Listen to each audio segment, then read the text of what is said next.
beautiful people, and welcome. Today I want to go over how to memorize the exact trig ratios. Now, I'm going to be developing a table. I want you to use this table as a tool to memorize, but I don't want you to memorize the table. I want you to memorize the exact trig ratios instead. Use the table as a tool, but not actually memorizing the table, okay? So what I'm going to do is focus on the first quadrant. So in the first quadrant, we're going to have in our unit circle, in our first quadrant, we have 0 or 360 degrees.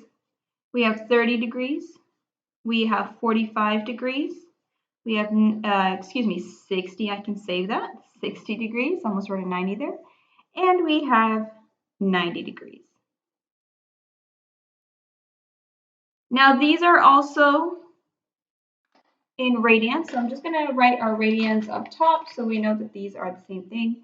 So this is 0 radian, this is pi 6, this is pi 4th, this is pi 3rds, and this is pi halves. I should have that memorized. Here's the trick. 4 and 4 match up. 6 and 3 are opposites. 6 and 3 are opposites. All right, you guys. Now, we have 3 trig ratios that are super important. We have our sine of theta, we have our cosine of theta, and we have our tangent of theta. Now, originally when I took trig, they did have us memorize this, but then as time went on, I became dependent on this table. So make sure that you are able to kind of spit these out. So if I say what is sine of pi 6, you're immediately going to be able to tell me the answer. If I tell you cosine of pi 4th, immediately you know that that's root 2 over 2. And then your tangents as well. Make sure you're able to spit them out within 5 seconds of me asking the question. You're able to just generate the answer immediately since you have them committed to memory. All right, if you know the left-hand trick, use that. That goes rather quickly. If you don't know the left-hand trick, go ahead and go over to that video now, and then you can watch what I mean by the left-hand trick.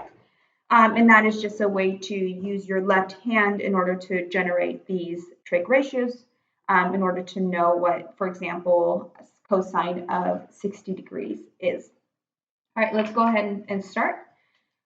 So again, using my left hand, I have my left hand over here. First thing you need to point out, or I need to point out, is that we have 2 that are, they are on our left hand, but we don't really need them on our left hand. And that is your point that's here on your x-axis and your point here, which is on your positive y-axis. We do know what those points are. This one here is 1, 0, and this is 0, 1. We know that in our x and in our y spot, so in our x spot we have our cosine value, in our y spot we have our sine value. Here's your cosine, here's your sine. So immediately we know that at 60 degrees, at 0 degrees or at 360 degrees, we have a cosine of 1 and we have a sine of 0. So sine of 0, so sine of theta is now 0 degrees. So sine of 0 degrees is 0. Cosine of 0 degrees is 1. So now we have tangent. Tangent we know is sine over cosine. Okay, so what is sine? Sine is 0, cosine is 1, so then tangent is just 0. And let's do pi halves, this one here. So what is sine? Sine is 1. What is cosine? Cosine is 0. Again, sine over cosine, sine over cosine. We notice that we have a 0 in the denominator, and that's undefined. Okay, Do these two first, in my opinion. Those are the easy ones. Another truly easy one is the middle here, and that is 45 degrees or pi fourths. Whenever I think of pi fourths, I think of Andy from The Office. When Andy from The Office says root of 2, I think of root the 2, root the 2. And for tangent, since we're doing, what are we doing? Sine over cosine. Lost my thought process here. So sine over cosine. So again, what is sine? What is cosine? Sine is root 2 over 2, root 2 over 2, and that is just 1. Now, here's the thing. You can write it out if you want. Initially, I was going to do that root 2 over 2 divided by root 2 over 2. But since you have the same thing on top, same thing on the bottom, we have 1. So far, we have Andy over here with root of 2. We have zeros and ones. We have zeros and ones. We have a 1 here, and we have a random undefined. So far, not bad. So the only other things we need to fill out is pi sixths and pi thirds. So let's play around with those. Okay. If you know, again, the left-hand trick, I'm going to fold down the finger. That is for 30 degrees. And then so for sine of that, sine is on the right-hand side. You see here it's on the right-hand side. So what do we have? We have 1 on the right-hand side. You're always going to divide by 2. If you notice, everything is being divided by 2. So you're going to continue dividing by 2. And then you're going to take the square root of your numerator. Now, since it is 1, you didn't really have to do that, but in order to remain consistent in all of our steps, you will take the square root of your numerator. So that's root 1 over 2, which is just 1/2.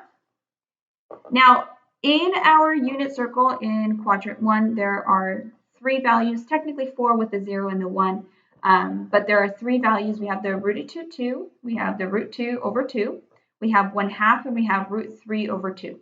So one way to think about the pi sixth versus pi third, notice how the 30 degrees is now a 6 in the denominator, and for 60 degrees it's a 3 in the denominator. So you can think of them as kind of, they're not opposite. So opposite is kind of a bad word to use, a wrong term to use as opposite. But I think that's the way that I think about it in my head, is to say since 6 and 3 and 3 and 6 are flipped, that may be a better way to say it. They're flipped.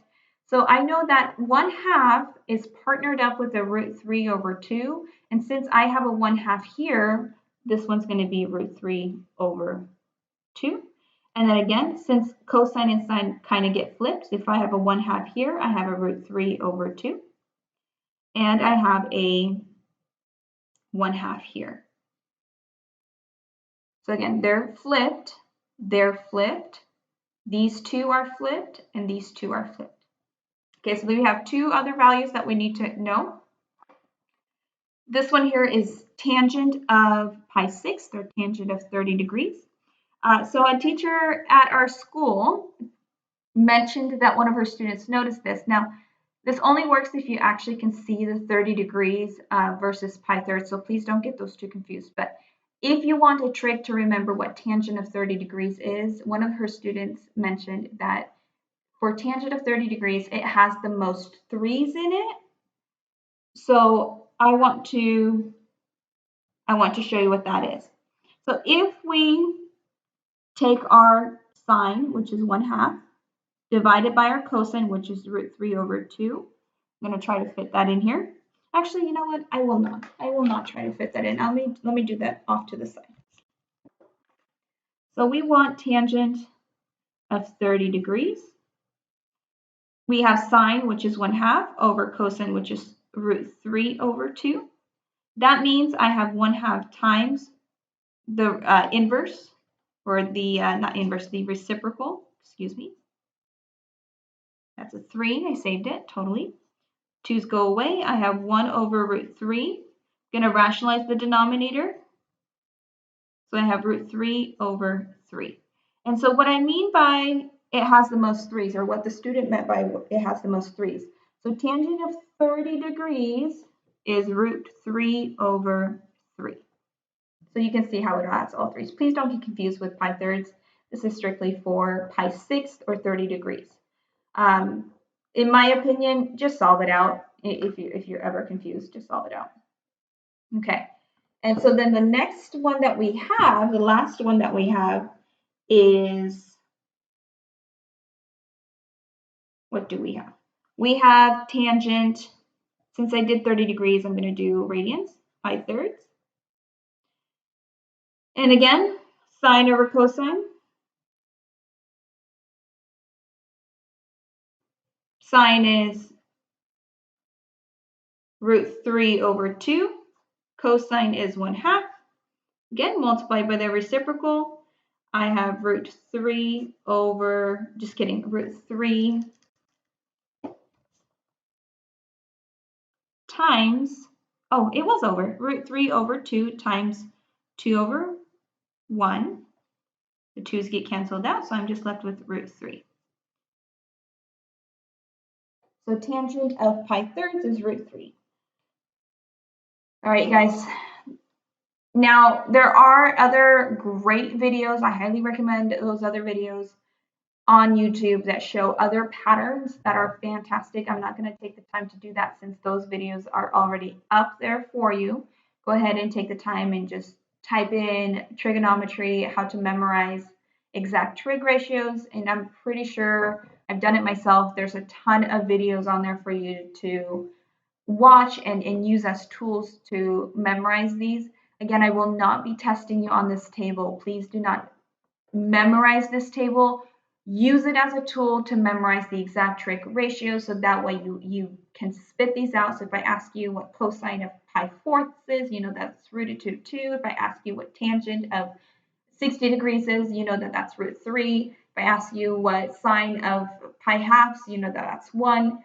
You need to be able to spit them up really quickly, but having this table as a tool to memorize, to study these is fantastic. And I hope you enjoyed this video. In our next video, I want to help you study, so we're going to be making some flashcards. If you enjoy this video, please give it a thumbs up. Also like and subscribe and share and tell all your friends in math classes to watch our videos because they are fantastic. I hope you have a great day, and I'll see you in my next video. Thank you again for watching.